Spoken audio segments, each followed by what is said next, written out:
if there's no win in the next two, I can't see Iriola lasting. 40 kilos in 9 months. Yeah. Wow.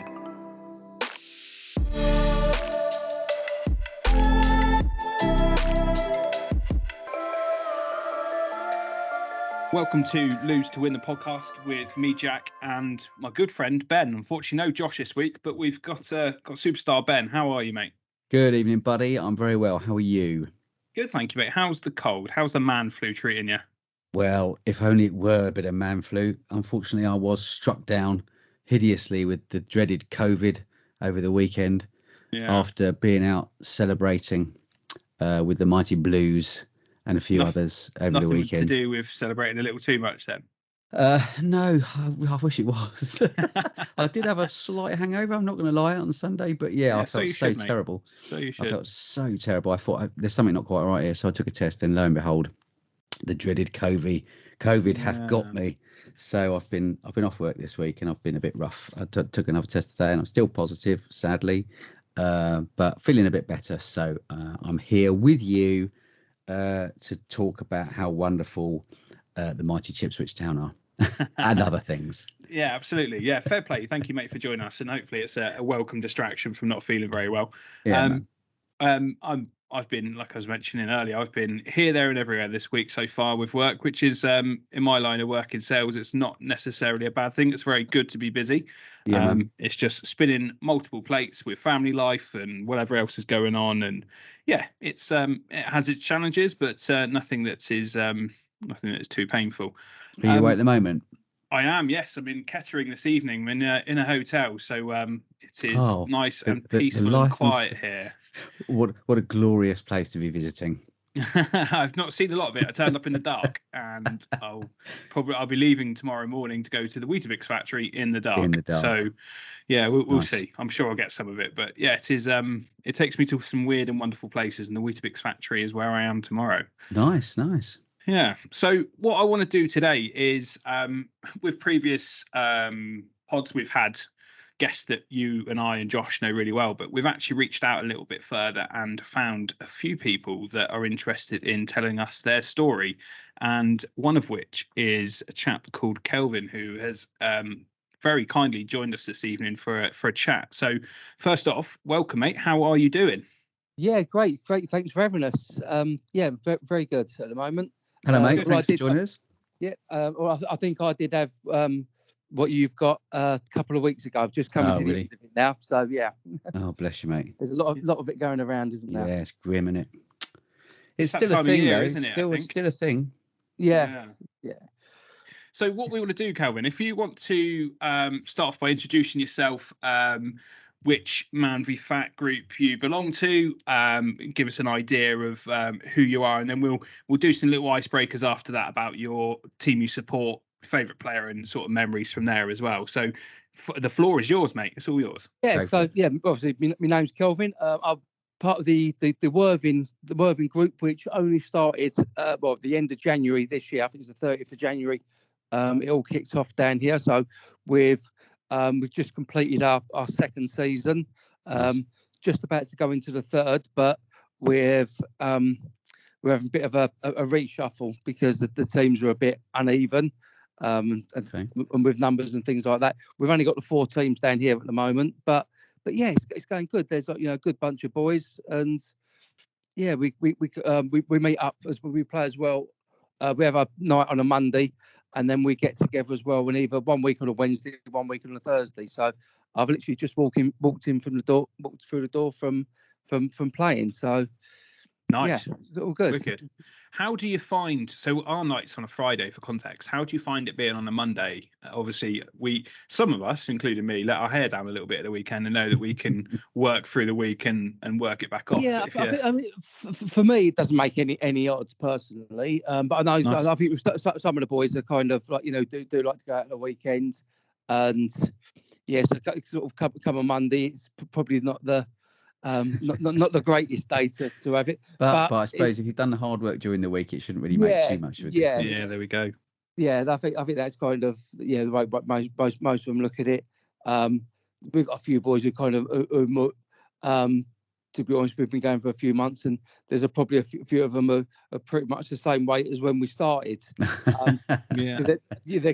But then I think kind of the getting out and the sort of meeting new people and having a kick about, I think is more important for some. Yeah. Than what the weight loss is. There are some other ways of looking at it. So yeah, I've not lost a great deal, and I've been it since the start with Bournemouth. But one thing that I continuously remind myself every time I kind of have a shit moment or fall off the wagon a little bit is that if I didn't do it, I'd be a hell of a lot heavier than I am now. Yeah, and I think I'd be in the worst place. So exactly, so keeping in that comfortable, them, the I think BMIs are a bit of a nonsense kind of level, aren't they? But it's where you want to be, isn't it? I think it gives us a guideline, doesn't it? Ultimately, yeah, great. Okay, so there's only 4 teams. Sorry, Jack. There's only four teams for you down there. How many did you play aside then? Are you 6 aside? No, we're only on a 5-a-side pitch. Right. Okay. But we have got we've just played our 4th 11-a-side game. Oh, nice. So so we've only got about 30 members in total. Okay. Yes, and yes, but we've for every game that I've arranged, we've got a team out. So top man. Yeah, so it's people sort of buying into it. And I think that 11-a-side is a bit more. We've got some lads who've never played on an 11-a-side pitch before. Yeah, it's a bit different, isn't it? It's 5-a-side. Yeah, especially when you're carrying a bit of extra weight. Yeah. Especially we've played our games. I don't know. We use Lancing FC's ground, which is the Sussex FA's stadium. Nice. So it's lovely down there, but apparently it is the biggest pitch in Sussex. So typical. How ironic. Yeah, but it feels massive. Oh, do you know when anyone play? First time anyone play, if they play players and they come down, they look at the pitch and go, "Bloody hell, that's huge." But it's lovely. It's lovely facilities down there and stuff. So it's quite nice, But brilliant. So let's dive in. In terms of the icebreakers. So do you want to tell us your team, your favourite player, and probably your first memory or best memory? It might be the same thing. I grew up in London. My family were always Tottenham supporters, so I've grown up a Spurs fan. This will be good. So I started going sort of like to White Hart Lane, kind of late 80s, early 90s. So the area when we had Lineker and Gascoigne playing. Brilliant. Watching Gascoigne in the flesh mate. at that time was just, that they talk about players today and liking them to Gascoigne. There's no one like him. No, something else. No one like him. I've never seen. You could just watch him during a game, and it almost seemed disinterested, and then it'd almost be like, right, okay, come on then, I'm bored of this. Just take the ball and go and win the game. Yeah. Just beat the team. Yeah. Unbelievable. Never seen. Certainly in the flesh, I've never seen anyone like him. Yeah, amazing. Incredible. So is he your favourite player then? I presume the way you're speaking about him. Yeah. So again, it's got kind of. I caught. When I started watching, I got the tail end of seeing Hoddle play. Yeah. So kind of but kind of I think he was the real one, because but what he used to do on the pitch was just unbelievable. And then he'd done it everywhere he went, and unfortunately he had the wrong people around him, didn't he? And he's ended up down here, of course. He lives down Sandbanks, doesn't he? Or lives. He does indeed. Yeah. You see him out occasionally on the beach. Yeah, I think probably the best thing to do was getting away, because I think when he was up in Newcastle, he had a lot of sort of hangers on, didn't he, around him? And I don't think it was the best. But I was himself to himself down here these days. Yeah, but I was at Wembley when he stuck that free kick into the top corner past Seaman. So that was quite a special moment. I guess that's one of your memories as well. You're answering all the questions definitely. in one. Fair play. Yeah. One of the first games I actually went to was like when my dad took me. Was the 81 Cup final replay. So the Ricky Villa goal. So I was only a toddler toddler then. Well, I say God, but yeah, I was what. But yeah, that was one of the first games I remember being taken to. Amazing. But I did when I was younger. I did used to go to quite where I lived. I had a sort of good friend I went to school with. Lived not far really from Sellers Park. Right. Okay. You could actually walk to the ground from his. So quite often on a Saturday, because it was easy to get to, we used to go to like Sellers Park a lot, but we'd always go in the away end. It didn't matter who they was playing because none of us liked Palace. We'd always go in the away end. So that was kind of yeah. And again, because it was sort of obviously sort of southeast London where I grew up, a lot of my old man's friends, again, sort of like late 80s, were season ticket holders at Millwall. Crikey, interesting wow. times. Yeah, and I must have been early teens, very early teens. So I was being taken to the old den when they still had all the cages up. Yeah. For a cup game against West Ham. Mate. That was an experience. It was lucky to come out of there, weren't you? Yeah. That was quite an experience. So that's an eye opener. Yeah, can only different imagine. now, isn't it? A bit different now. Yeah. It's much better. You can take your family to games now, can't you? It's a much nicer environment, isn't it? So Do you get up to the new ground much? I've been up there a couple of times. I've not been up this season. It's I mean, and to be honest, at the moment, the way they're playing, you can't get a ticket. Everyone wants to be there. I did. So I've got a boy he's 12 now. He does. I have him every other weekend, but he lives up near Bicester. Right. Yeah.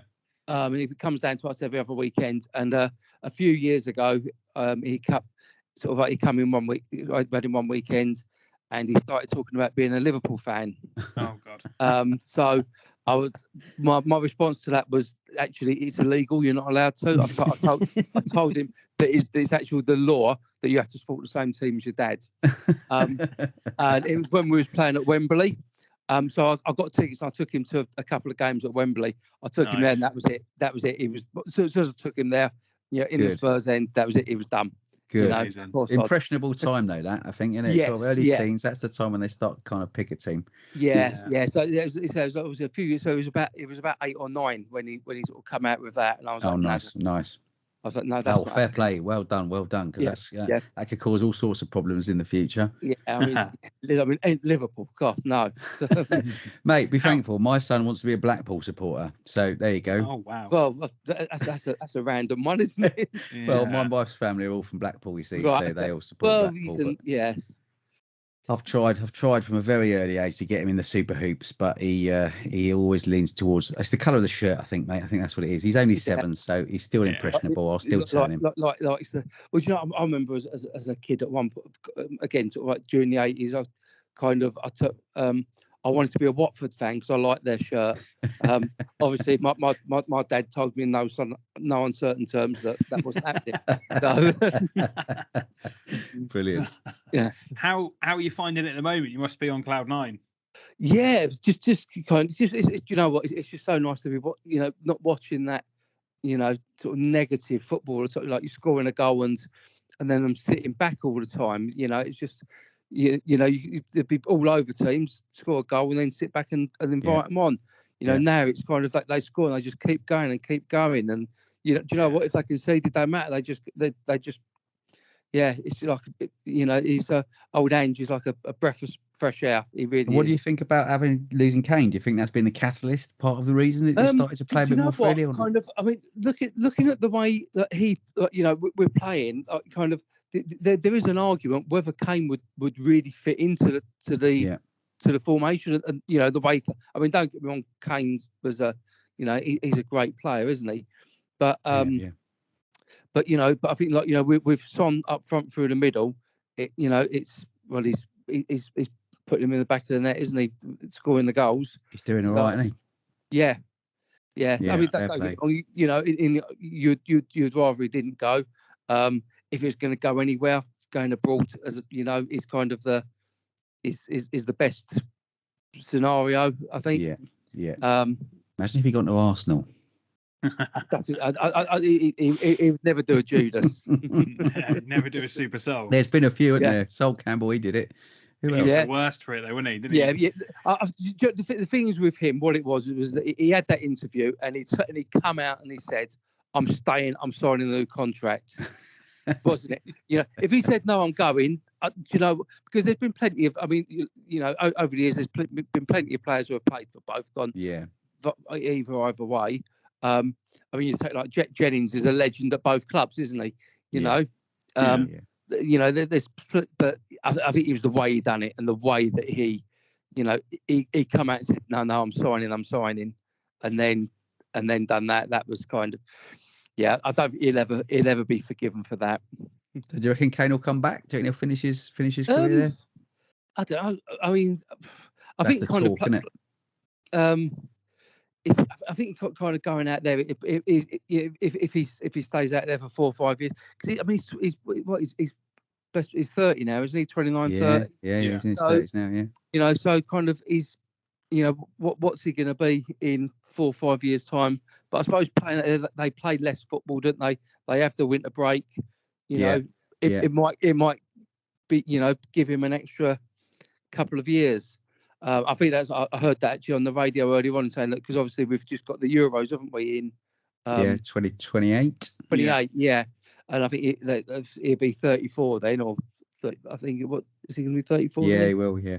I think you're right. Yeah. And he was like, and I think he's come out and said that playing there gives me the best chance of playing in that. So yeah, very true. Yeah. Well, it'd be nice to see him come back. I'm sure the fans would love to have him back, even if it's just one season at the end. Yeah. I think he will. Yeah, I think there will be that final. Yeah.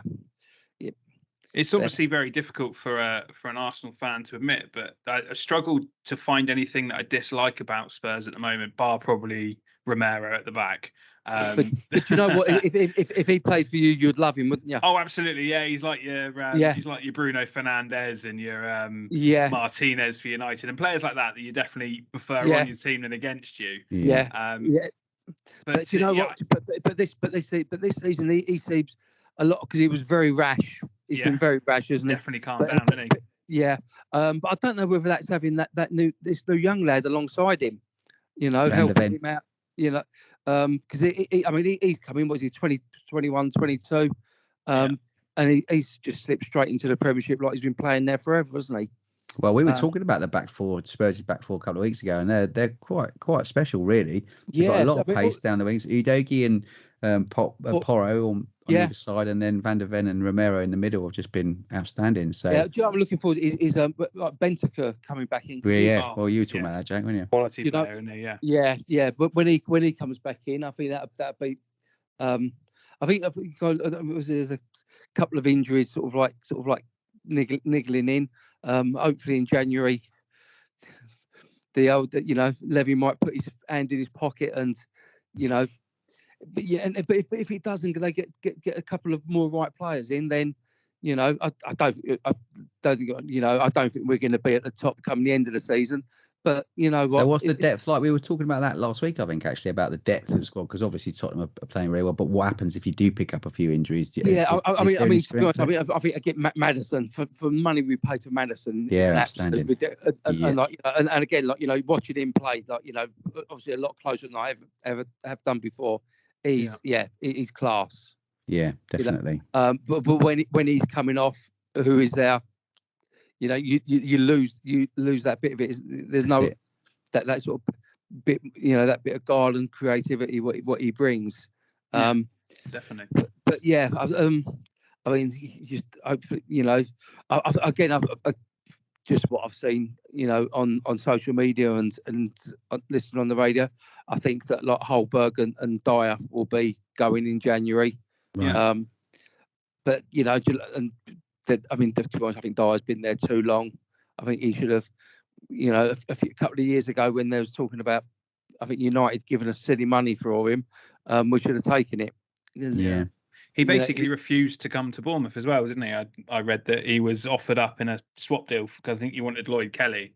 And, he turned around and said, no thanks. Oh, right. I'll sit here and collect my wage. Yeah. But whether I think they're kind of, but he's only got a year left on his contract, I think, isn't he? Next, so they want to offload him, wouldn't they? Yeah, get rid of. But I don't think we paid a lot of it. I mean, he's been with us for what 9-10 years. So a long time. He don't owe us anything, if you know what I mean, No, with his transfer. Yeah, fair play. Yeah. If we can move on to a little bit about you now, mate. So as mentioned earlier, the floor is absolutely yours. So what we'd start off with, and hopefully the floodgates open, we can find some questions within it. But can you tell us what your Man v Fat story is so far? So maybe you don't have to tell us what you weighed, but that's what you've lost so far and what you plan to lose or where your goal is, and all of that. As I say, the floor is completely yours. We're really keen to learn about you. Yeah, so kind of, I mean, I've never been a small bloke. I'm like sort of 6'4". But in my younger days, I was in the Navy. I used to play a lot of rugby. So although I was always sort of quite big, I was quite fit. Then sort of early 2000s, I had basically I slipped 2 discs, fractured 3 vertebrae. Was not in a great way I couldn't walk for about 6 months. Jesus. I had a couple of ops done. Sorted it all out. That was all good. But at that time, I was kind of told, by the surgeons that you shouldn't do basically anything when I've got any impact, as in like even like running. He said like, even like playing badminton. He advised me not to do. So then sort of over the years, my weight went sort of up and down a bit, nothing sort of like too drastic, to be honest.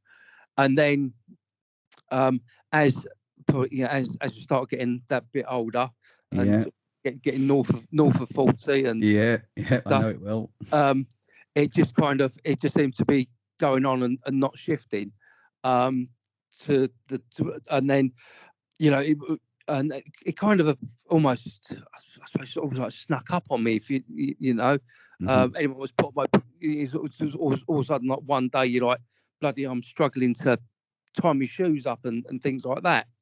And then I've got a little one. He's just turned 2 now, and kind of at the end of like last year, he was obviously starting to crawl around and that was kind of like I think that was my trigger.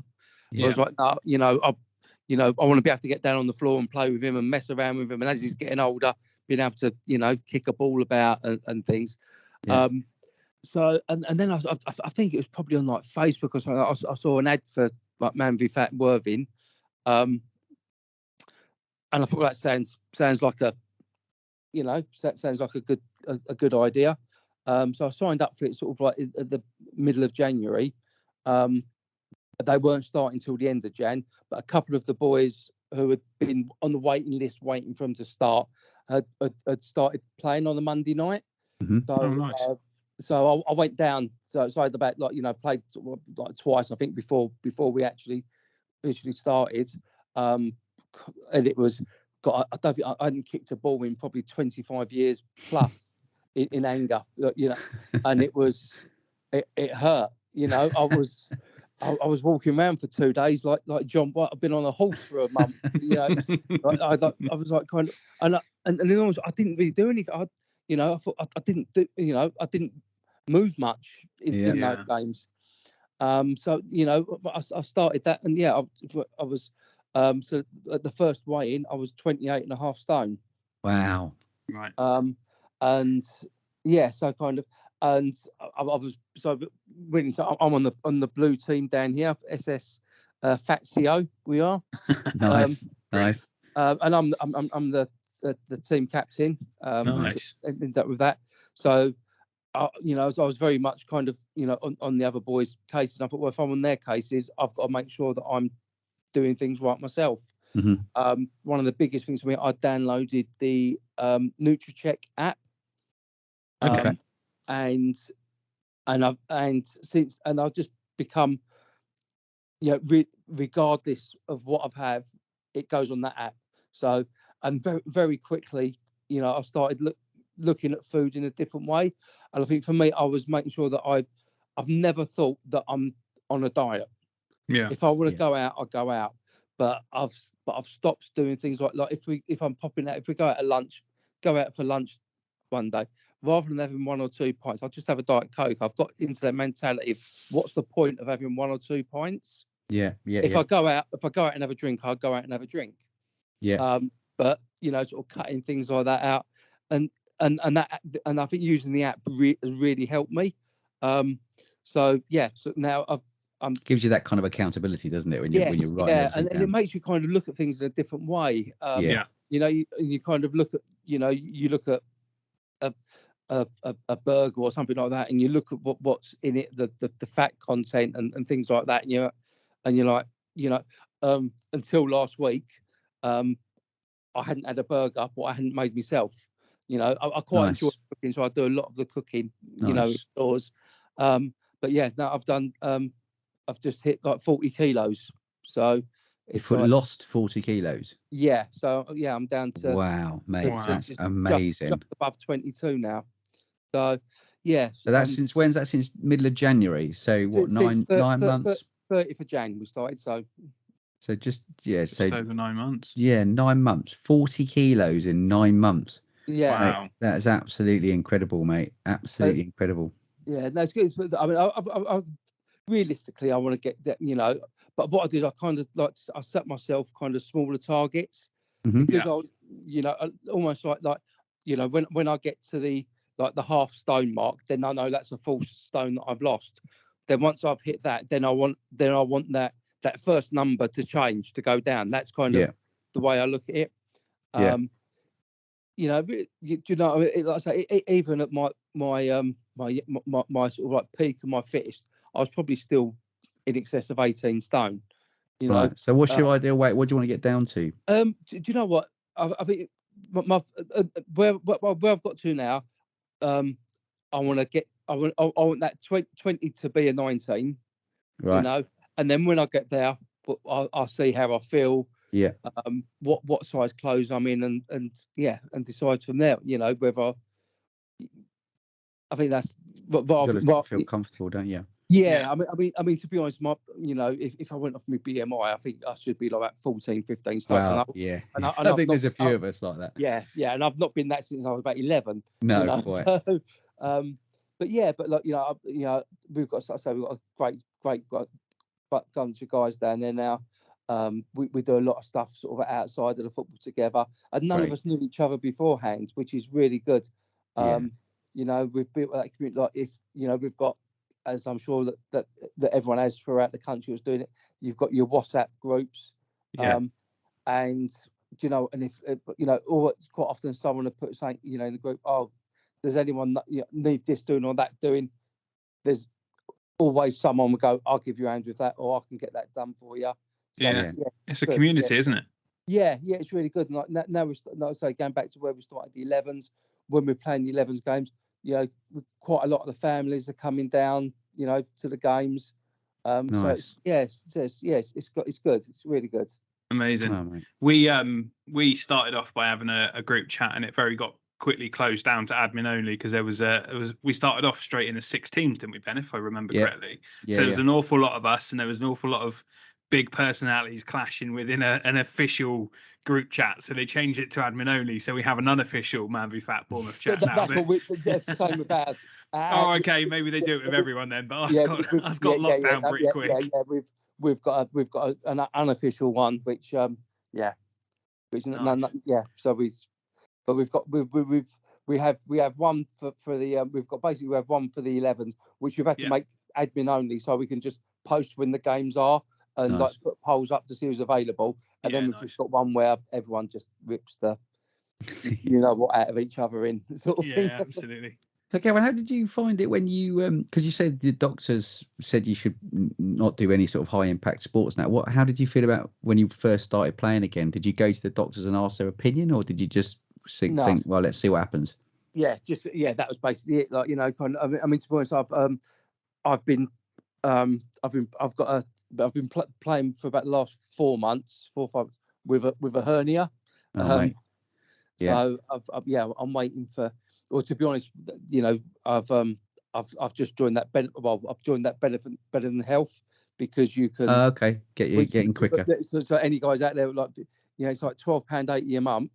After 6 months, you can get pretty much anything done. So come November, my 6 months is up. So if you've got any of those niggling sort of injuries, so they'll cover any pre-existing stuff, will they? Yes, yeah. So it's quite good. I've got a list as long as my arm from then, I reckon. Well, yeah, do you know what? Everything. My knees have been the last few weeks. My knees have not been great either.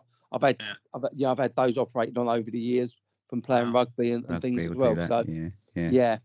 I had big problems with my calves when I started.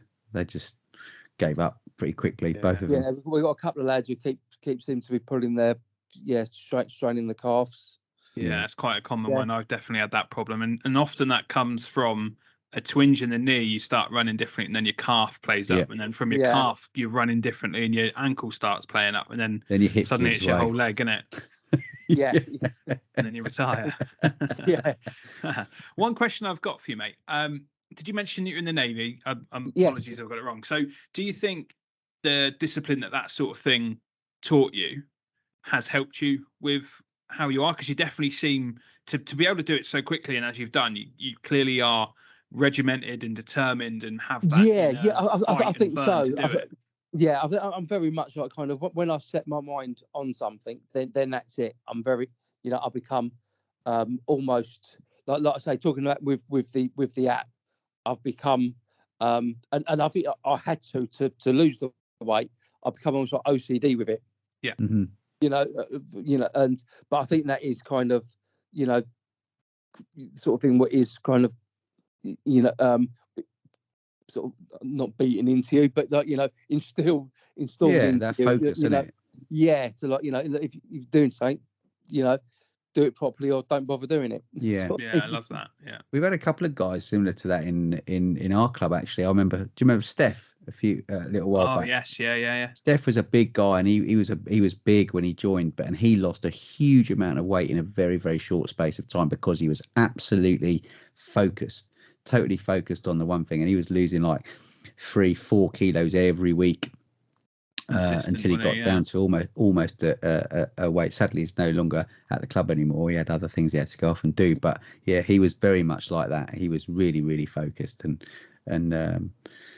he did really well from it. So similar story to yours, I guess. Yeah, I think the fact that I've kind of that I'm actually certainly from the guys who started at the beginning. But obviously, there's been new people joined as we've gone along. That I've lost, even if it's only been like 0.4, 0.5 of a kilo, I've lost every single week. I've never lost. So kind of, but I've got to the stage now where I can't put on. If you know what I mean, I've got to that sort of. If I'd gone like 3 or 4 weeks and then maybe had a little blip or something, then it wouldn't bother me. But because now I've gone so long, and I've never gone up. That'll keep pushing you on, mate. Yeah. I know that, like, if I did have that week where it was up, I would. Yeah, it would. So have you plateaued at all? Have you had any problems? Have you gotten to any sticking points or not? It sounds like it's been pretty consistent for you. So, to be honest, the last kind of the last sort of 3 weeks, I've had like kind of like 0.9, 0.5, sort of like around them sort of marks. So as like kind of a little bit, but then with other things that have been going on, not done as much kind of activity as what I would have done during the weeks, but because I've kept on top of the food and and not eating rubbish, I've still been losing a bit each week. So well done for you, mate. That's really good.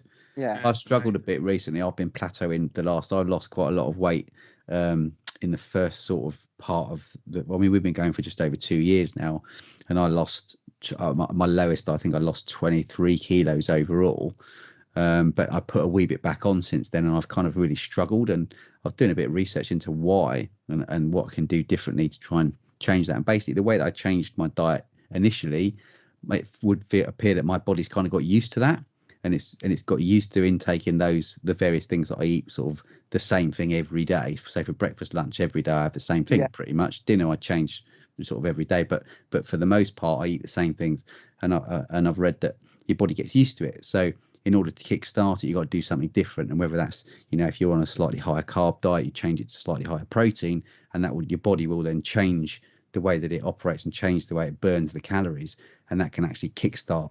So I'm hoping that we're starting a new season next season, so I'm hoping that I can kickstart my weight loss journey again and try and get down to my next percentage, which, fingers crossed, by the end of this season I should hit 25%.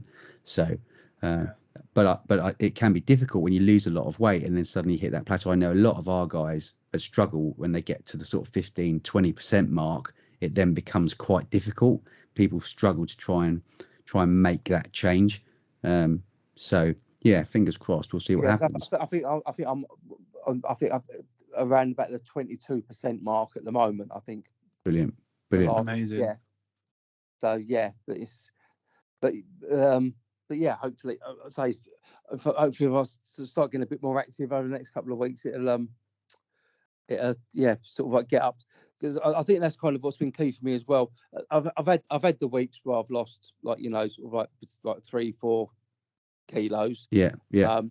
But it's been kind of consistently sort of 1.52. Well, so that's the best way of doing it, isn't it? 'Cause it's most likely stay off then. There's not like losing like massive, So I've done that. I've done that before, like in the past.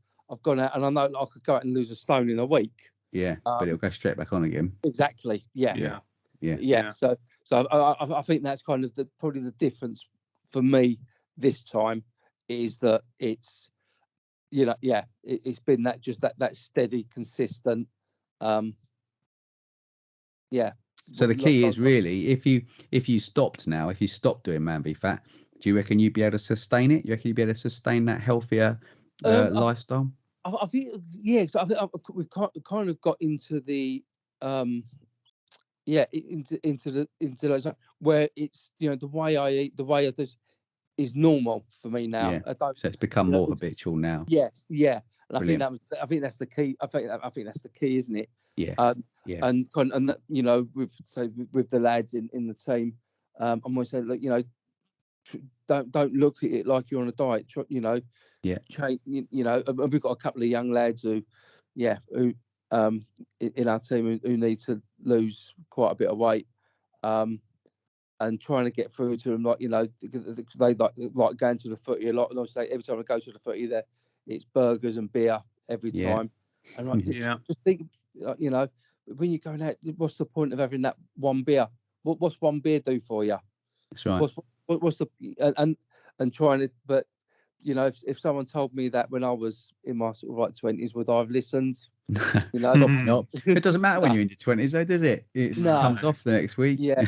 It's when you get to our age, it gets a bit harder. Yeah, definitely. But I think that's sort of is that sort of getting into that mindset, isn't it? Because definitely. I mean, we all like a beer, but it's so bad, isn't it?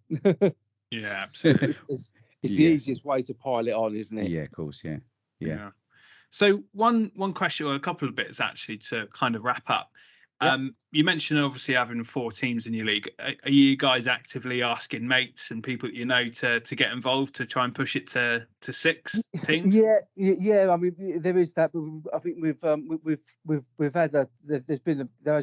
we've had a few sort of like come and go, and we've got we've got 4 teams, but like there's been weeks where we've you have sort of one of the other teams is having to sort of like play 2 games to make up the numbers at times. Okay. But we're hoping that there's a few. Again, I'm sure that every club will have the same. You always have the flaky ones who sometimes turn up and sometimes don't. Yeah. Oh yeah, definitely. You can't rely on week in, week out. But yeah, so we've kind of, to be honest, we've gone to Man v Fat, and well, we had a bit of a poll, and I tend to be the one who everyone goes like, the mouthpiece. It goes to them going, look, the boys aren't happy with this, that, and the other. And to be honest, they've listened to what I've said, and they're rebooting the teams, and we're gonna. So hopefully it will even them out, even the numbers out, because we've got some teams that have got 7 or 8, other teams have only got 5, 6. Oh, You know? yeah, that's no good. So when you've only got the 6 and you've got 2 flaky ones in that team, Yeah, you you struggle. So yeah, so. Do you want to give us an idea of where it is, what time, and kind of a shout out if there's the off chance we catch anybody that's in the area? Yeah, so we're Worthing Leisure Centre on a Monday evening between sort of 6:30 and 8 o'clock, and we also play there every other Wednesday and Thursday. So we've even got some sort of guys who probably aren't quite on the BMI or can't do Mondays, who come down and play with us on a Wednesday and Thursday. We're quite open to people coming down and playing with us then as well. So nice. Yeah, we always, if someone wants to come down and have a kick about, we never say no to anyone. Nice. Bless you, I actually cover your geographical location in my work, so if I'm ever in Worthing, I'll drop you a message. And it's always nice. I'd much prefer to do that than sit in the hotel, tempted by shit food and watching shit TV. I prefer to bring the boots down and have a run around for sure. Down. Yeah. So I think, is there anything else you want to ask? I think really the last thing I want to kind of get from you, if possible, is just a short, sharp kind of what is your golden nugget. So it sounds like consistency is one of them, but what would you give as like your one bit of perfect kind of support or encouragement or advice to somebody that is in our situation, that we want to lose a bit of weight and get stuck in? I think is don't think that you're on a diet, because diets you can't be on a diet for the rest of your life. You've got to change your relationship with food and drink, and just think about what you're putting into your body, rather than just throwing burgers and beer down your neck every day. Love that, mate. Love that. Perfect. Well, mate, we're going to move on to the kind of the Bournemouth roundup, which will mean absolutely nothing to you, but we really appreciate you coming on, mate, and it's been an absolute pleasure. And I tell you what, let's reschedule something for 6 months' time, and we'll pick up where we were and where we are now and where we're going to be at that point, and we'll have another chat. And I can guarantee you've lost a shit ton more than both of us will have done, and you will be absolutely flying still, mate. So inspirational, mate. We're really, really, really pleased to have you on, and you've been a great guest and exactly what we're looking for. And if anybody else is listening and is inspired by Kelvin's story and wants to come on and talk to us about it, then please get in touch via come tell us. Instagram page or whatever, and I'll share it again on the main Man v Fat page. That's where I think you picked it up, wasn't it, Kelvin? Yes, yeah. Awesome. Brilliant. Excellent. Kelvin, well, thank you very much, mate. It's been a pleasure to talk to you. Thanks for coming on. Thanks for having me. Yeah, it's been a pleasure. Cheers, guys. Keep listening as well. Spread the word. Cheers. Cheers, mate. Cheerio. There we go. He's gone. There he goes. See you later, Kelvin. Top man. What a legend. I think he was brilliant.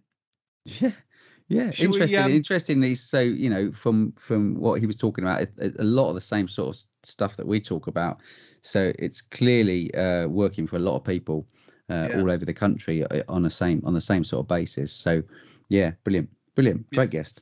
Should we get into the Bournemouth roundup? I think Josh has given us some notes and bits and pieces, and I think it's your bag more than mine to read off what. Well, I'll reiterate what Josh said. These aren't my words. He gives me what Steve's written, which a lot of you probably would have read in the groups. So I might caveat a few little bits while I go through it. But yes, okay, cool. So legends walk amongst us. These are Steve's words, by the way. It was a cup final to remember, with places in the record books earned from members of both teams. For the Blues, it was the completion of her historic quadruple, becoming the very first Man v Fat Bournemouth team to complete a clean sweep of winning the main league, the pitch league, the scales league, and the cup. Yeah. The crowd goes wild. Yeah. So the on-pitch game was sadly a bit one-sided. The Yellows did miss a couple of key players who would have given a much closer match. But off the pitch, fair play. The Yellows stood toe-to-toe with the all-conquering Blues, losing more weight this week and earning more scales goals. So fair shout, because they're the first team to do that on that against the Blues on that count. So they should definitely hold their heads up high on the efforts this week, but for the whole season as well. So they definitely gave it a good go, didn't they? Oh, And mate. on the night they needed to, they really gave it a good go. Unbelievable. And one of the reasons, of course, was probably the biggest legend of the final actually was Rich, who was the captain of the Yellows, of course. Rich Webb completed his personal weight loss journey, moving into maintenance by achieving a healthy weight. So Incredible. That's amazing from Rich, because what a journey he's had. So when he started, Rich was 59.7 kilos heavier. He's lost a staggering 44.12% of his body weight, and that's 5.9 kilos in this season alone. So, fair play. Steve says the word legend can be thrown around too lightly in football, but in this instance, it doesn't begin to do justice to Rich's achievement. And I have to be honest, that is just incredible. The transformation. I mean, I talk about it all the time, but the transformation that Rich has been through is something else. So, I have to say, hats off to the dude. Give him a round of applause. Yeah, definitely. Do you know what I do? Whenever I talk to anybody about it or kind of tell them about what I'm doing and the group, I use Rich's before and after photo as the perfect example of what could be achieved and what people have done. Yeah, and he kind of typifies it, doesn't he? Oh my God, absolutely, yeah. I know we've had some success stories at our club. There's quite a few people, who've reached 25-30%, and fair play to them because they've all been on their own journeys. But I think what Rich has done is just another level. It's completely bonkers. Yeah, and he is like a completely different person. I can imagine he's got an entirely different wardrobe now. He's done it twice. I was talking to him about it. I said he's had to buy a whole new wardrobe twice.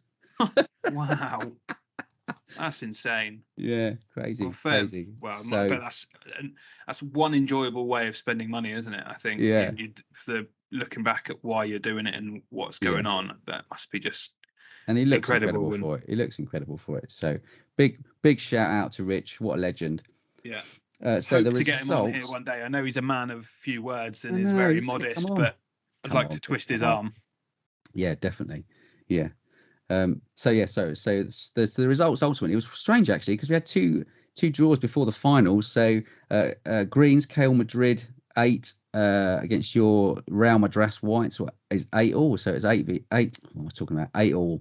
Yeah. And the Garlic Reds, and Blacks, because I can't be bothered to try and pronounce their name, was again 8-8. So how strange. Two results at 8-8.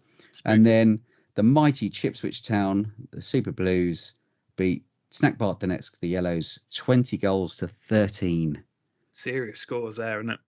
That was a bit bonkers, but you see but Yellows won on the scales. They won 13-10 on the scales, but we 13-11 on the scales, but we managed to bang quite a few in to take the victory overall, 9-0 on the pitch. So it was a great game, brilliant final. Everyone really enjoyed it. I think they did. And what was really lovely as well was that quite a few people stayed behind, like yourself, to watch the game, which was great to have some support from the sidelines. I know most of you all were cheering on the Yellows, but it was only a bit of banter, really, wasn't it? Of course it was. I think you certainly deserved it, and each and every one of your team have contributed as they should as a team to that end goal, and it certainly paid off.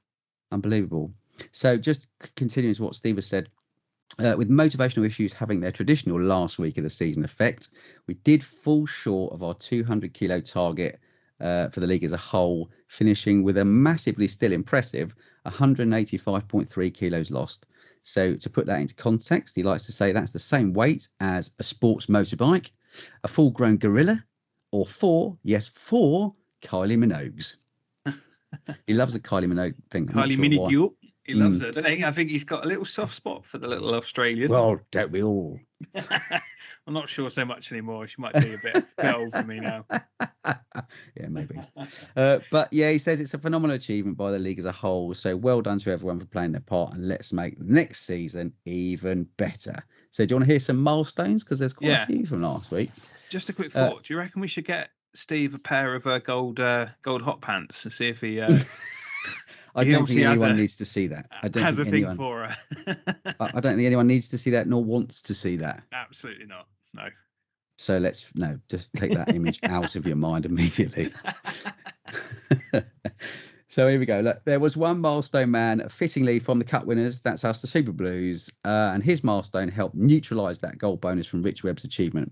And his on the pitch, he helped to neutralise the Yellows' attacking threat. That is Jesus, of course. Jesus Ponce, top man. He hit his 10%, losing 8.4 kilos this season and 15.4 kilos overall since he started. So that's a brilliant effort for him. And do you know what the thing with Jesus is? He said at the beginning of the season, he said he wanted to hit his 10% by the cup final. Amazing. And he did it. So fair shout to you, Jesus. Well done, buddy. He's had some holidays and other bits and pieces as well, isn't he? He's been away. Yeah. And things that can easily derail people. Yeah, totally. But he's been really focused this season, and he's done an amazing job. So fair play to him. Yeah. There was a load of hat tricks last week, so it's still quite impressive. He still managed 7 more this week, and they run out now, so no more hat tricks. So fair play to those 7 for getting under the wire, making the most of all the losses. So well done, guys. Last man standing, of course, which is Steve's little challenge. It thinned out and there was only 3 survivors. Three people left, sort of fell at the final hurdle, and the 3 that remained should all be hugely proud because they've gone an entire season losing weight every week. And to be fair, Ollie Wentworth, he still didn't use his grace week, so he's the official winner by getting to the end without using even his grace week and losing weight every week. Yeah, man. But Mark and Dimmy as well, they should choose to be hugely proud of their achievements because all 3 of them spent the whole season losing weight every week. So fair play. Well done, boys. Awesome work. Yeah. So team of the week, new boy Mike Morris leads the team of the week with a fine 2.4 kilogram loss in his first weigh-in since establishing a baseline weight. Well done, Mike. Amazing. And another recent signing, Micah Quayle, is the only player to retain his place from last week's team. So the full team of the week was Mike Morris at 2.4, Rav Nath, great to see you back, Rav, Super at 2.1, brilliant. Charlie Reese, 2.1, fair play, Chaz. Jesus, here he is, 1.9, Micah with 1.7, Rich Webb coming in again with another 1.3 kilogram loss, and of course, Ollie Wentworth with a 1.1 kilogram loss. And it's also worth noting that Ollie, with that final weight loss, actually made it to top scorer this season as well. Amazing. So just pits it to the post, I think, by a point to take the top scorer gong this season. So unbelievable work from Ollie. He's been outstanding all season. Well done for Sid as well, and I think Jason Unreal. as well. Jason the and Whites, Gareth up all there the way as to well. the end, yeah. Unbelievable. Those boys have been outstanding. So, yep. So, he says it's been a fantastic season with 2 teams, Blues and Yellows, breaking the 50 kilogram barrier for weight loss. And another Reds were 43.4 kilos, so not far behind. And he said it's looking increasingly like that will become an 8-team league next season, which we know we are going to be now. So every reason to aim high for another great season of weight loss. Remember why we're here. It's not all about winning on the pitch. It's about losing on the scales. You got this. Yeah. Brilliant. So there you go. That's the roundup. So yeah, I think it was an excellent cup final week, even if I do say so myself. Absolutely. Yeah, I think it was perfectly summarised by Steve as always every week. But I think it draws to an end a fantastic season for a lot of the teams and the club as a whole, and trending in the right direction and really improving, which is good. And moving to 8 inevitably, that means we're going to bring some new faces in. I know there's a few old faces lined up to rejoin and get stuck back in again, which is always great to see too. Yeah.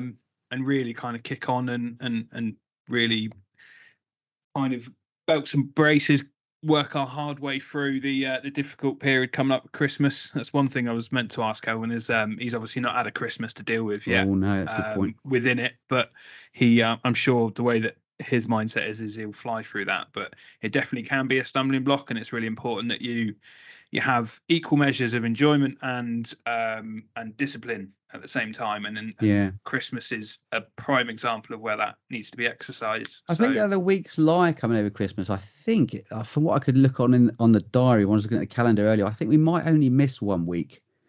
Okay. I think because we're on a Friday and Christmas, that the last Friday is 22nd, and then the next one is the 4th of Jan. So it might be that we only miss 1 week, whereas I know some years we've missed 2. Yeah. So that will be better for the club as a whole to only miss 1 week. But it's all the Christmas parties, it's all the extra little bit of this, extra little bit of that, extra few bevies here, etc., etc. So it'll be telling, because that will come at the end of the season, won't it? Or it will be closer to the end, sort of around 10 weeks ish, I think, into the season. So that'll be quite a crucial time, actually. Yeah, so it'll be quite interesting to see how that factors out. But it'll be a really interesting demographic to have, to have the 8 teams, because it'll be the first time we've gone to 8 teams in our 2-year history. Just it means you get to keep the cup then. The cup can't be won again. It's retired, mate. It's retired. It's staying put. So there you go. Nice. What can I say? Might even have it engraved. I'm going to bring it down on Friday. Yeah, I bet you are. Bring it down to show. And we've got the Openton bus booked for our parade. Yeah. And fully expecting a full guard of honour from the rest of the club as we walk out onto the pitch. The Invincibles. Invincibles, mate. Unreal. Yeah. I can't speak highly enough of them though, guys. I know we've talked about it a lot, and it's probably a bit boring for everybody else, but the guys have been absolutely outstanding. We went out last weekend after the cup final for a few drinks, and there was a few other people came along as well. It wasn't just exclusively the Blues, but we had a lovely time, and the lads have really gelled, and it's been a pleasure playing with them this season, and hopefully I'll be playing with them more, but I know there's a bit of a shuffle going on, and we're not quite sure how that's going to work out yet. So just hats off to the guys. They've been absolutely outstanding. So from my point of view as a captain, and certainly from Ollie's point of view as vice captain, thank you guys for all the commitment and hard work. You've been amazing, and I couldn't have asked to play with a nicer bunch of guys. So fair shout. I love that, mate. Well done. Let's move on to a bit of the weekend's headlines and bits and pieces. I don't want to do too much on this because inevitably it's one of the things that we will cover, but I think we've had some real good in-depth chats about some other bits, so we'll fly through these bits. So Josh has given some suggestions, and I think that helps us both, because it's not something that's been led by either of us to talk about, so it kind of gives us, without him being here, and we do miss him, more that we can kind of go, what do we think he means by this? Man. What do we both think? So the first thing up is, do we think there's a genuine title fight this year? And I think that is pointing at the fact that City are now 2 losses, which this early stage of the season isn't like them. I know that they often come good towards the end of the season and are a little bit stop-start and rusty to start with, but it seems as if there's a little bit of momentum building for other teams. I know my team are well in amongst that, but then you've got Spurs, you've got even teams like Villa and Brighton and well, this is it, isn't it? United starting to wake up again with a couple of good results. Not that they necessarily played particularly well, but what do you think? Do you think we might actually see a proper title race this time? Well, they're teasing us, aren't they? They're teasing the rest of the pack. The win for Arsenal at the weekend was colossal. I don't think you can underestimate what a big win that was. Arsenal, as well, you'll know, haven't beaten for 12 years, is it? Or 12 seasons? It's 12 years, isn't it? They haven't beaten for 12 years. 12 games, I believe. Oh, 12 games. Okay, I can't know where I got 12 years from. 12 games. 12 okay, no, fair enough. That makes sense. But even so, that's a big sort of monkey to get off your back, isn't it? So for the Arsenal to beat them 1-0, I don't think City. I don't think they were really at the races, though. To be fair, I mean, I know Saliba had Haaland in his pocket for most of the game. Yeah. Sorry, Scotty, that'll upset you, but he did. But it was a bit. I think it's talking a little bit like we were before about Haaland. I think he's been found out. Do you know what I mean? I think teams know how to play him now. And if the other guys have a bit of an off day, and they did play a strange formation. Bernardo Silva was much further back in the pack. He almost played like a CDM, didn't he? Yeah, it was really strange. And Kovacic looked like he was trying to get a red card. So it was a bit weird. It didn't seem like them. Something felt a little bit off about them. But at the same time, it's City, and you can never, ever write them off. So while they've had a bit of a blip, and they do from time to time, I think they've still got to be firm favourites, because they'll use that as a catalyst to kick on and get better, because it won't be acceptable for them. But is there a genuine title race? Yeah, I think there probably is. I think it's like you say, the other teams are stepping up to the plate. The City are the kind of pinnacle, and they've just done the treble, and it's the case of, look, we want to get on their backs, we want to be as good as those. So yeah, Arsenal, Tottenham, leaving you say like Villa, Brighton, Liverpool, of course.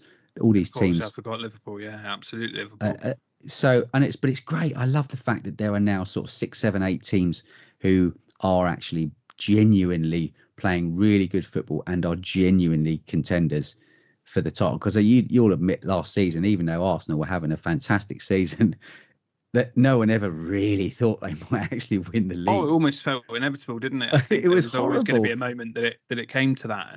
But it was horrible that was like that. It shouldn't be. It should have been, everyone should have been really positive that the Arsenal were actually going to do it. But it kind of was like, they won't, because it'll all go wrong at the end. And sadly, that's kind of the way it played out. But this season, you don't know. I think it's good. But I don't know. What do you think?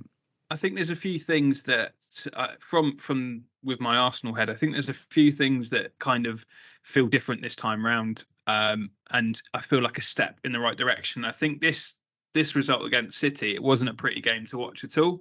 I said to, I'm not sure which group chat I said it in, but I said it's like a shit game of chess. Yeah. And all they were doing was moving the pawns back and forth, and one goes and no, we can't quite do that. And I think the fear of losing, especially for Arsenal, was greater than the desire to win for the majority of it. Yeah. And that was relatively frustrating. It certainly wasn't a particularly good spectacle, and it was one that I managed to persuade my 10-year-old son to finally get off the PlayStation and come and watch. And he's like, half time, like, can I get back on the PlayStation? I'm like, yeah, do you know what? I might find something else to do as well. It was not a quality first half.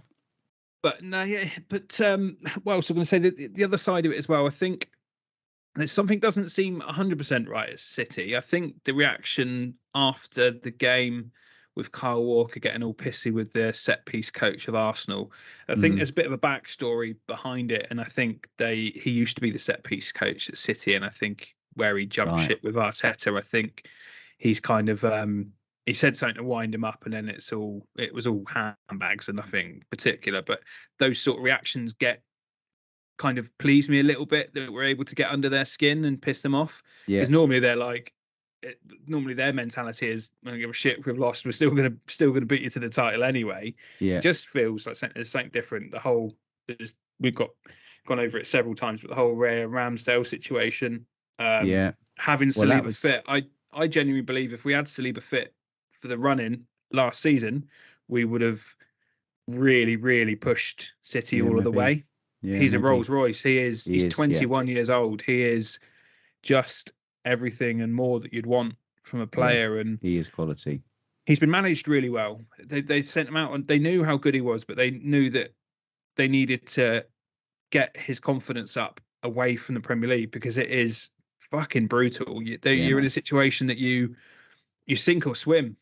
You go in at centre back and you sink or swim, and he could have been written off very early in his career and maybe never recovered from it. So he's gone and developed in France, where obviously he's from, and when the time is right, they've brought him back into the club. He signed a new contract. He's one of many of the young superb players that Arsenal got that are signing contracts for long contracts, and just really, really positive. And he's up there for me as a player. There's no way I'm going to say he's going to be the best or is the best yet, because there's so much more potential within him, and it's very early. Plenty of time, mate. Plenty of time. He's definitely showing everything that you'd want, really.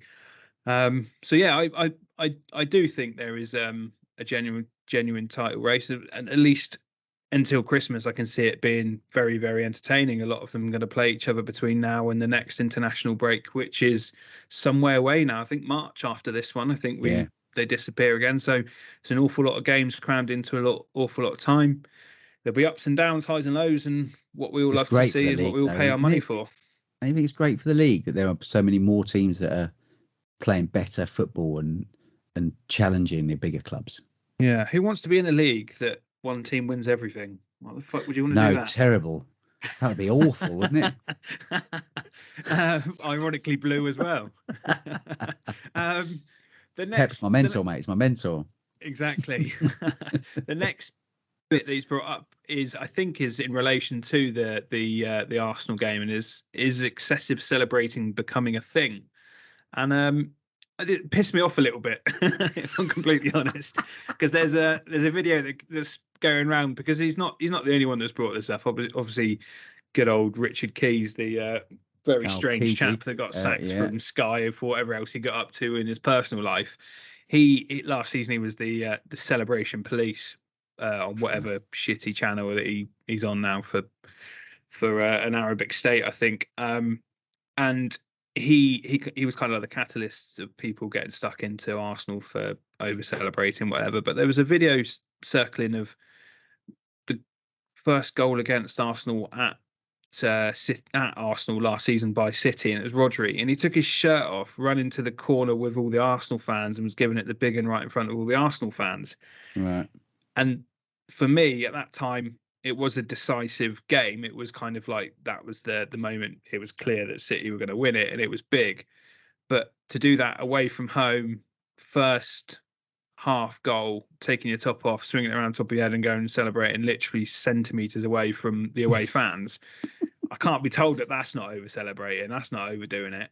I think he obviously got booked taking his shirt off. He's probably a little bit lucky to not get booked for inciting the crowd a little bit. I don't want to sound like a bitter, salty prick with it, but there's certain things like that, and there's definitely a culture where I think as well Spurs are getting some grief for it, and I don't think they deserve the grief they're getting for it. I think Spurs are loving life under Big Ange and doing things that they didn't believe could be done so quickly. Yeah, totally. I mean, if you can't celebrate, let's face it, celebrating goals against, let's just take the Arsenal celebration over beating City. They just beat City for the first time in 12 games. City have just won a treble. They're the scalp that people want to take, So I don't think there's anything wrong with celebrating goals like that, because that's what you were playing the game for. Those wins, those victories, that's what the players play for, and that's what the fans want to see. Yeah. So I mean, it might be a bit excessive if it was 5-0 and someone runs the length of the pitch to celebrate in the opposite fan's face or whatever. Then you probably go, okay, yeah, calm it down. But for a game like that was as close as it was, to celebrate a victory that's been long waiting. No, fair play. I mean, I don't have a problem with it at all. I think that's what they play the game for. So celebrate away, lads. I think the people that have got a problem with it are the same people in the same breath that are going, we can't celebrate a goal because VAR. Oh, well, don't worry about it. Fucking enjoy the celebration twice. Yeah, totally. You know what I mean? Yeah. I go to a lot of live games, as a reference on here. That's my favourite way of consuming football, is getting in the stadium and seeing it happen live. Yeah. And not once have I gone, I can't celebrate that, it's going to be offside. You celebrate, you're in the moment, you celebrate it at that point. And Definitely. and if it is offside, you then boo and hiss and go, fucking bastards, or it's VAR check and then go, goal given, you celebrate again. But is that the worry though? Is that because the game is becoming more of a game for the armchair fan than it is the sort of live stalwart goes to every match supporter? Is that the way that the game is going? Because it's now global. I mean, especially the Premier League is a global brand, so they've got to gear the game towards, I suppose, a majority armchair fan. If you're thinking a stadium average only holds in the Premier League, I don't know, 60,000 average. Yeah. And you're actually playing to an audience of millions worldwide. What you're gonna plump towards? I suppose if you're looking at it like that, then you might say they need to think differently about the way that it's done. But I'm the same with you. I'm the same as you, mate. I'm totally in the moment. You celebrate a goal in that moment.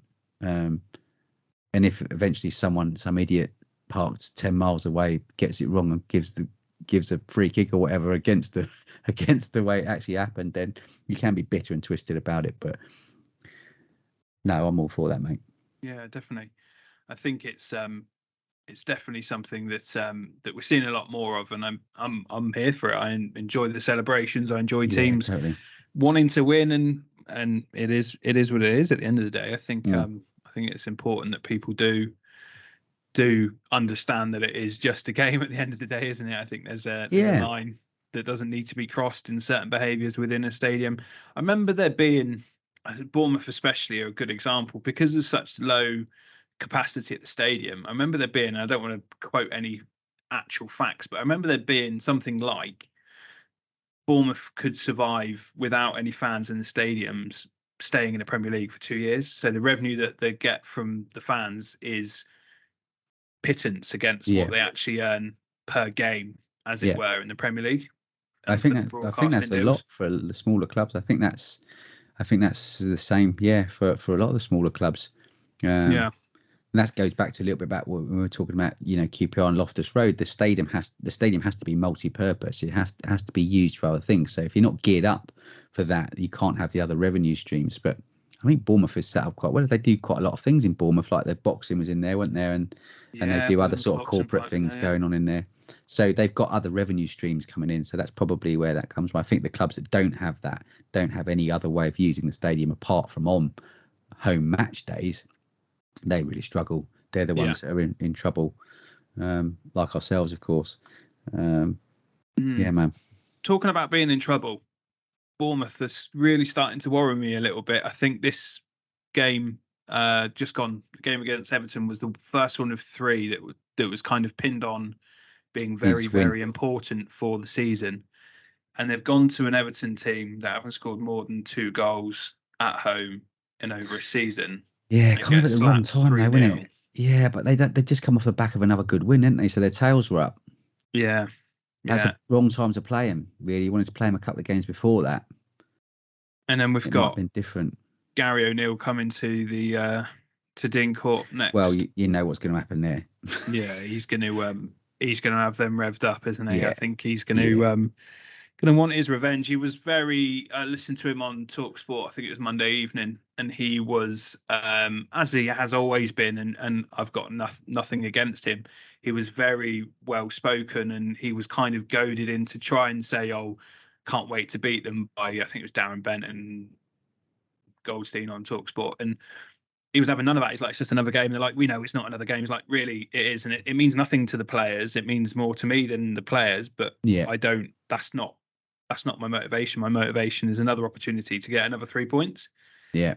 And I thought fair play to him. He probably should be getting 3 points, to be fair. So, I got a feeling that might not quite go Bournemouth's way, that one. No. And then I think it's Sheffield United next or somebody. Well, that's a must-win game, isn't it? Well, I think by that point, if you get a point out of the Wolves game, you're going to need to win that Sheffield United game. Yeah. If there's no win in the next 2, I can't see Iriola lasting. I think they've got to get to a point where they go, something needs to change. And unfortunately, incredibly, they never do anything about the players. They do it with the manager. And I think they'll go, we need to get somebody probably tried and tested for the league. So does after the next 3 games, does it become a relegation battle then? Is that I think it already is. I think it already is, yeah. Are there not three worst teams? Really? Yeah, on paper, but then football isn't played on paper, is it? It's starting to look pretty precarious. I'm just going to bring up the league now to give you an idea of where it sits and what the situation looks like. So it is Sheffield United with 1 point, Bournemouth with 3, Burnley with 4, Luton with 4, Everton with 7, Brentford with 7. Surprised to see Brentford down there, to be fair. Yeah, they won't stay but then there. look at the results, haven't been great, but they'll improve. Burnley are really good at home as well, so they can grind results out. Yeah, it might actually. I'm getting my fixtures mixed up. It might actually be Burnley, but it is definitely somebody that Bournemouth need to be considering as a beatable team or somebody that they're going to be. So it's Wolves and then at home to Burnley. It's not going to be easy. They're definitely not as good away as they are at home, and they're building a bit of a fortress at Turf Moor. But it ain't going to be easy, and it's going to be a 6-pointer by that point, I feel. But, well, I still think it's probably a bit too early to worry too much. I would be more looking at Christmas time. If you're down there at Christmas time, then I'd start to worry about it. Yeah. So keep the faith, Jackie. Yeah, absolutely. What we'll do, I think we'll wrap it up there. We're not going to bother with any FPL because neither of us claim to be the messiah that Josh clearly is. And that's not self-proclaimed. I did play my wild card last week, incidentally. Go on, tell us. Go on, actually. And of course, I did take out. I took out Sterling because he'd done nothing. And then what happened? Oh, he got me some goals. Yeah, goal, 2 assists, 3 bonus points. Yeah, thanks, mate. But moving forward, I'm quite happy with what I did. So fingers crossed after the international break. Fingers crossed it might come good. So yeah, no, fair play, mate. Headlines of mine. I captained Son and he did fuck all. Well, no, I did that as well. I swapped out Gabrielle for Cash, and Cash did fuck all, and Gabrielle got me a clean sheet. So yeah, 7. I had a bit of a stinker. I got 48 points overall, but I had Sterling and Doggy and Trippier that were my top scorers, I should say. Nice. But then I've got Højlund still up front, is not doing anything other than scoring goals in the Champions League. So it's a tricky one. But we live to fight another day. I'm not certainly not the best, certainly not the worst. But yeah. Unless you've got anything else. Well, I sacrificed my defence a little bit in my wild card, because I actually took Haaland out in my wild card to try and get every player in, and then was like, I don't know if I can do that. I don't know if I can physically take him out and leave him out. So I ended up getting him back in, which meant I had to sacrifice my defence ever so slightly by going for slightly less players. But I have ended up with my forward players. I've got Alvarez, Haaland, Watkins up top. And in the midfield, I've got Son, Maddison, Salah, and Bowen. Wow. And my midfielders. And then at the back, I've got Tufal from West Ham, Dan Burn from Newcastle, and then the third one's a slightly ropey one, who may or may not score me points, which is Taylor from Burnley. Yeah. So I did have to sacrifice at least one player at the back, but we'll see what happens. At least I've got an option. If it all goes a bit wrong, I can get rid of Haaland. If he's not doing anything, which they've got a tough run of games, to be fair, City, and if people have worked him out, then he might not do anything. Do you know what I mean? He might get nothing for the next 3 or 4 games. Yeah, we can live in hope. I'm not so sure that will happen. No, but, of course not. Yeah. Yeah. But enjoy okay, mate. Well, much. let's wrap it up from there. Let's leave it there. And thank you very much for your time. Hope you feel better, mate. Hope we see you Friday night. I'll be there Friday. Good man. Good man. Thanks for listening. Please like, share, subscribe, all of that good stuff. And thank you for lending us your ears for an hour and a bit. So we do appreciate it. Cheers, everybody. See you next week. See you later, mate.